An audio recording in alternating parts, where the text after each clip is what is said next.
Beginning, the human among the stars. The first thing I learned at the Galactic Combat Academy was how to be humiliated in 6 different alien languages. The second thing I learned was that I'd earned their respect, or at least, their curiosity, by not quitting. When the transport shuttle dropped me off on Vorel Station, a massive orbital campus floating above a silver-blue planet, I knew I didn't belong. The other recruits, scaled, feathered, crystalline, or metallic, stared at me like a primitive animal that had wandered into a cathedral. They trained with plasma blades that could slice through alloy like paper. I had nothing but my wooden Bok-Ken, a practice sword my grandfather gave me before I left Earth. The instructor, Commander Tather of the Korthan Fleet, towered over me, his skin a lattice of glowing veins. "Human," he said, voice like thunder. "You expect to compete with that stick?" I met his gaze and bowed slightly, as I'd been taught in my old Earth dojo. "I expect to compete with myself, sir." That drew a few low chuckles from the recruits. But Tather didn't laugh. "Purpose is the seed of mastery," he said, studying me. "We'll see if yours can survive the forge." That was my welcome to the galaxy's most brutal training program, where warriors from 27 worlds competed to become guardians of the core systems. I was the first human ever accepted. And by the end of the first week, I was sure I'd made a terrible mistake. Middle, the weight of mockery. Every day began before dawn cycle. We sparred under artificial gravity so intense it made breathing feel like lifting weights. My classmates' plasma blades carved luminous arcs through the air. They moved with superhuman precision, their technology guided the energy currents through their neural implants. I had no implants. No energy armor. Just muscle memory, instinct, and a Bok-Ken that looked ridiculous next to their glowing weapons. "Primitive," hissed Rexon, a reptilian cadet with obsidian scales, after knocking me flat for the 3rd time that morning. "How does your fragile wood compare to starfire?" I wiped blood from my lip and smiled. "It doesn't. That's why I don't rely on it." He sneered, tail flicking. "Then what do you rely on, human?" I lifted the Bok-Ken, centered my stance, and whispered, "Discipline." He lunged again. This time, I sidestepped, twisted my wrist, and brought the wooden sword down on his armored shoulder, just the right spot. The impact made a sharp crack, and his plasma blade sputtered. For a moment, the room went silent. Then Commander Tather's deep voice broke it. "Precision beats power. Well struck, cadet." It wasn't much, but it was the first time anyone used the word cadet without sarcasm. Weeks turned into months. I learned to read the pulse of alien fighting styles, the way the crystalline seraphites moved like waves, the insectoid cricks like lightning, the reptilian Vaughn like fire. My body adapted. My mind sharpened. And my Bok-Ken, that old, weathered piece of wood, began to feel like an extension of something larger than myself. Still, the others mocked me. During meal breaks, I'd hear snickers echoing across the mess hall. They called me the wooden ghost or earth relic. I pretended not to care. But at night, lying in my bunk under the faint hum of the station's life support, I'd stare at the ceiling and wonder why I was even here. Humanity wasn't even a recognized member of the Galactic Council yet. Earth was still considered a developing biosphere.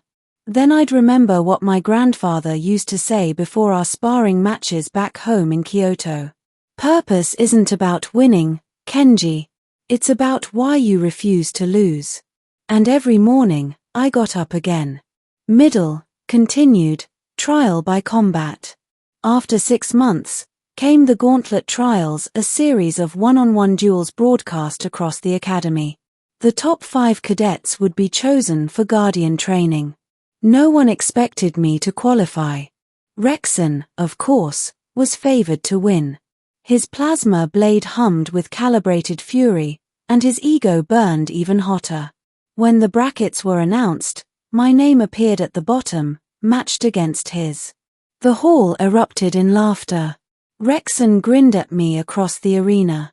When I'm done, human, I'll use your stick as a toothpick. Then I hope you've got big teeth, I said. Commander Tather signaled the start. Rexon came at me fast, plasma blade sweeping in deadly arcs.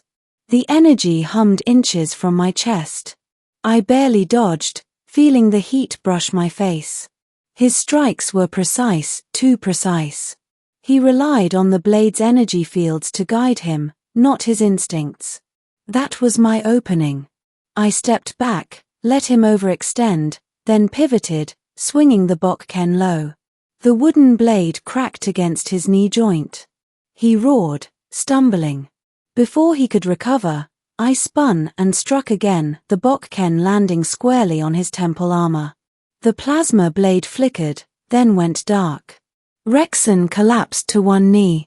The arena went silent. I exhaled slowly, lowering my weapon. Lesson 1, I said quietly. The sword doesn't make the warrior. Commander Tather's voice boomed through the chamber. Victor, Cadet Kenji of Earth. Middle, the weapon of purpose. The next few rounds blurred together. I defeated a Seraphite with timing. A Crix with patience. A Korthan with empathy, predicting their rhythm, adapting mid-fight. Word spread fast. The human with the wooden sword became a myth around the academy.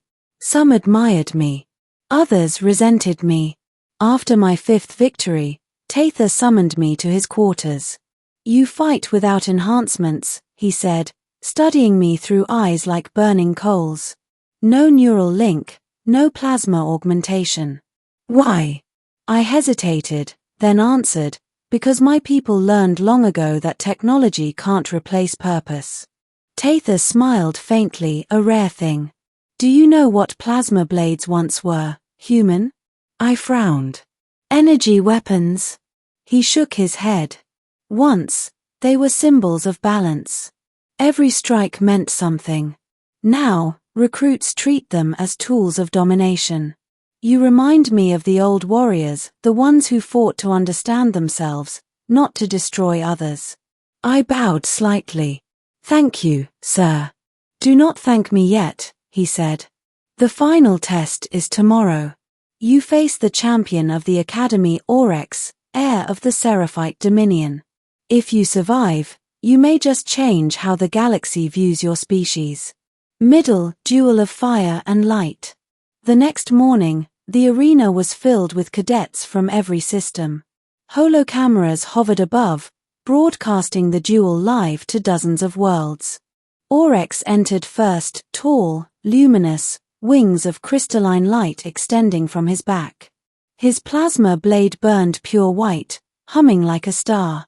I stepped into the ring opposite him, wooden Bokken in hand. The contrast was almost comical.